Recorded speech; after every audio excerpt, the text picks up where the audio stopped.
আপনারা প্রত্যেক বাড়িতে মাহমুদদেরকে বলবেন এদের কাছ থেকে সতর্ক থাকুক।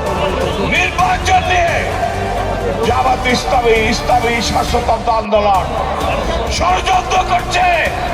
প্রথম বলেছে আমরা পিয়ার চাই, আর দেওয়ালে দাঁড়িপাল্লায় ভোট দেন।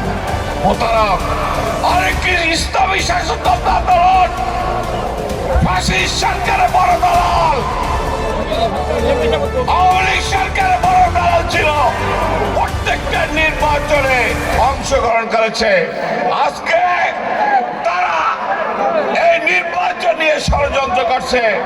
নির্বাচন চরমরাই, নির্বাচন ষড়যন্ত্র বানচাল করতে বাংলাদেশের মানুষ দিবে না, মানবে না।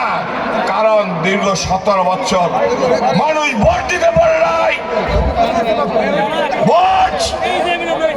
ভোট নষ্ট করেছে বেশি সরকার। একবার বিনা ভোটে সংসদ নির্বাচন, একবার দিনের ভোট রাতে তারা নির্বাচন করেছে। কাজে আমি আপনাদের কাছে অনুরোধ করব, আপনারা আমাদের চেয়ে সব জানেন, জানা আছে।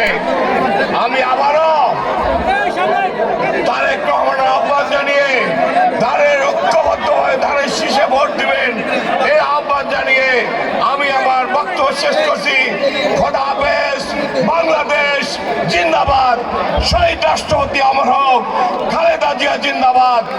তারেক রহমান জিন্দাবাদ, জিন্দাবাদ।